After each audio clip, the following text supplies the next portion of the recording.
Welcome to this video where we'll keep discussing Clutch. As I explained a few days ago, the developers released a 1-hour gameplay video where they showed a lot of new things about the game, and most importantly, they gave a lot of information verbally. They answered many questions from the chat since this gameplay was broadcast live. I've already shared this gameplay on my YouTube channel, and we've analyzed quite a few new features that were shown visually. In today's video, I'm offering you a quick recap of all the information that was given verbally by the developers.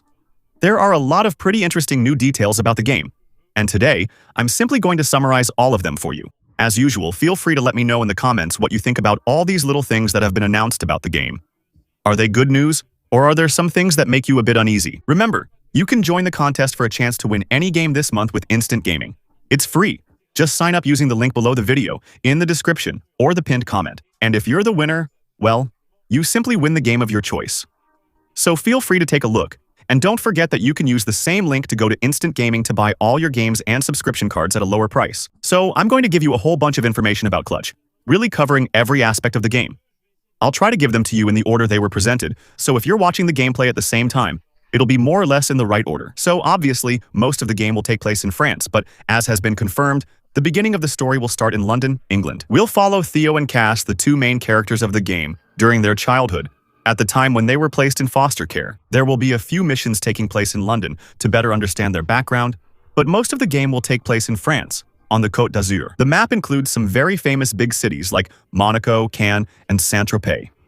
It will offer more than 790 different routes. You'll also find larger places there, which aren't necessarily cities, but do exist in real life, like a part of the Alps, which have been modeled with small mountain roads, or the Verdun Gorge. The city of Monaco is larger than the real city of Monaco, for the simple reason that it was reproduced at a 1:1000 scale, but the roads have been slightly widened to encourage fast driving, especially since, as you may have seen in the gameplay I showed you yesterday, there are a lot of cars on the roads, a lot of traffic. So, naturally, with the roads being a bit wider, the city is also a bit bigger. All the famous monuments and buildings from Monaco, Saint-Tropez, and Cannes are recreated in the game. In Monaco, each building is unique. None are copied and pasted. The story of the game is written by Jamie Britton, which we already knew. He's a screenwriter who has written several very well-known TV series like Skins, for example. In the game's story, we'll follow two characters, as you might have guessed, Theo and Cass, a brother and sister who are both drivers. We've learned more about the game's story, but since it isn't released yet, it's hard to know where the plot will go. But what you need to understand is that in the R1K Championship, the official racing championship where Theo and Cass are competing as official drivers, there was a serious accident with 2 deaths and 3 injuries. Following this serious accident, the head of the R1K competition wants to implement new driver assistance systems for the cars to make them easier and safer. After this accident, in which one of Theo's best friends died right in front of him in a car that exploded, Theo, the main character, is deeply traumatized. He simply wants to quit the R1K Championship, except that his adoptive father is fiercely opposed to it, explaining that, well, it's a matter of family honor, that the Marshall family has never been the kind of family that gives up. At the same time, he is also highly critical of the championship director's decision to make the cars safer, explaining that, well, risk is part of motorsport.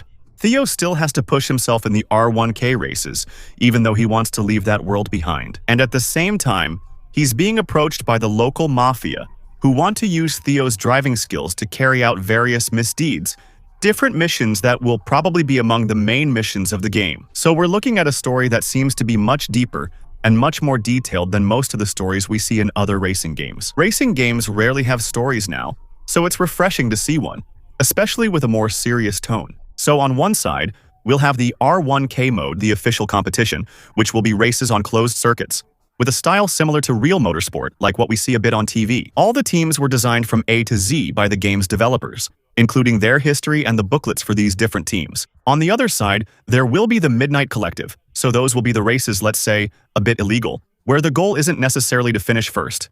In the official R1K races, what really matters is your position at the end of the event, whereas in the, let's say, underground races, what counts isn't necessarily winning, but your driving style. In those events, you'll earn points based on your score, depending on the speed you're driving, your tricks, your drifts, your jumps, and whether you do what the chat asks you to do.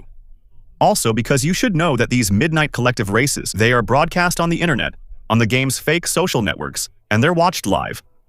The viewers ask you to do things, and if you do them, you'll earn more points, you'll get donations or more money. At the end of the event, the total score is added up, and the one who simply got the highest score wins the event. The developers insisted that Clutch is not just a racing game, but it's going to become a driving game, which will mix driving in the open world, official races, illegal races, chase missions, heist missions, exploration phases, infiltration phases, and we'll talk about that later, as well as the on-foot phases. Since, as we discussed earlier, you can get out of your car in certain areas to visit specific sites. The whole map won't be explorable on foot. You'll only be able to explore different houses, villas, walk around car dealerships to check out the various cars available, walk through different showrooms to see the cars you're about to buy, and infiltrate certain buildings or areas for specific missions. As for driving, the developers specified that it's inspired by Forza Horizon. According to them, it's like Forza Horizon's driving but a bit heavier. And of course, each car has its own handling, its own settings, and specific physics. They also specified that each car would have its own driving assists. What they mean is that old cars, like 60s coupes, clearly lack the electronic assistance found in modern cars. They explained that, of course, as an option, you could still activate them, for someone who really can't drive them without traction control or stability control, for example. But by default, when you get them, the driving assist will depend on the cars you've acquired. They confirmed that the Harpoon grapple will indeed be free aim, even though sometimes it will be auto-aimed during missions, and that it will allow you to take corners faster, catch helicopters, cross a city if, for example, there's a cliff in front of you and you need to get to the other side.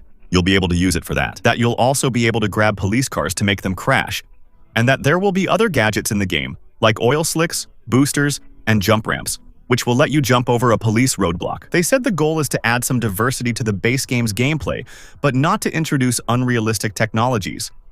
So, don't expect flying cars like in GTA. All the elements, all the gadgets will follow the same physics as the base game, especially the grappling hook, which has the same physics as the rest of the game. They specified that everything you see in the gameplay, everything that's visible is actually accessible, so everything you see in the distance, even if it's really far away or looks huge, is an area you can actually visit. Like Forza Horizon, you can switch between solo and multiplayer on the same map without load times.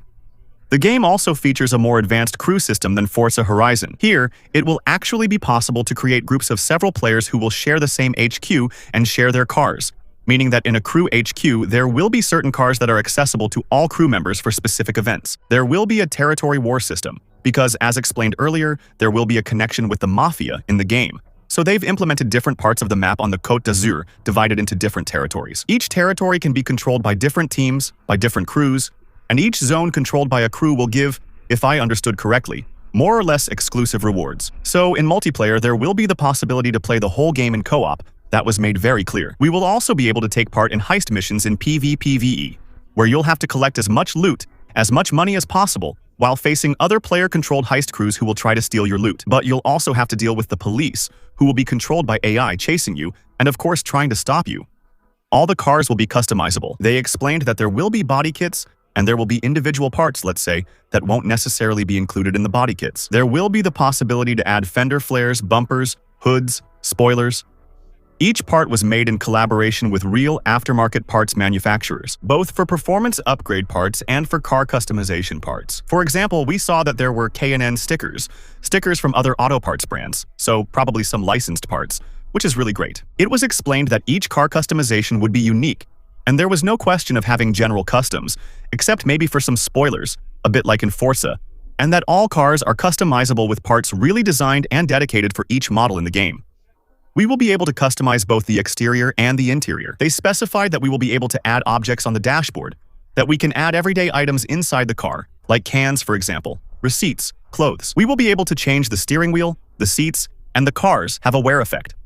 The cars naturally get dirty over time, depending on dust. For example, tire dust, brake dust. But as time goes by, the interior of our cars, for example, can deteriorate a bit. The steering wheel, for example, can start to wear out slightly after several hours of gameplay. So that's actually pretty cool. We already knew there would be 150 vehicles and that the developers will keep the in-game economy relatively slow. They explained that they absolutely wanted to avoid the Forza-style car collecting effect, where you change cars every 2 minutes. Here, the goal is to offer players cars they will get attached to, at least a little, with a slower economy. They also explained that there's no need to worry if, during the gameplay, you see very large amounts of money displayed in the game menus. They explained that it was just because they had, let's say, a modified save file, so they could buy and test things live, without being held back by the need to grind for money to buy different things. They explained that clearly, in the actual game, we would have much less money than what we saw there in the gameplay. There will be several cameras, a classic chase camera, one farther away, and exterior cameras with more movement than Forza Horizon. They haven't said yet if we can disable this motion effect. There will be perfect bumper, third-person, and cockpit views. Unfortunately, they didn't show much detail, so I'm not sure if that's because it's still in progress. They probably haven't finished the animations and didn't want to show unfinished work. But we did see the car interiors during customization, which looked very detailed. So I think it's mainly because the animations aren't done yet. You can manage your car yourself, like starting it or turning off the engine after parking to be discreet when being chased by the police or on a tailing mission to avoid detection. You'll be able to turn on the turn signals yourself, you can turn on the headlights, the windshield wipers, even the high beams yourself. So there's a nice little role-playing aspect to it, and that's really enjoyable. There will indeed be infiltration phases, as explained earlier. Well, I think that's something we've hardly ever seen in a racing game. Indeed, there will regularly be missions where you'll have to deal with police patrols or mafia patrol cars roaming around. It'll be a bit like in a classic stealth game. They have a detection zone, and it'll be up to us to play around with that detection zone to keep progressing through the level without getting spotted. Knowing that, for example, when you turn off your headlights, turn off your car, and park in a spot, really role-playing it, the AI loses track of you more easily. The soundtrack will feature 2 music styles. There will obviously be the usual music, licensed tracks, all the actual songs that are played on the in-game radio. There will also be an original soundtrack that was composed for the game, recorded in partnership with a real band and an orchestra, and composed by Dave Fox.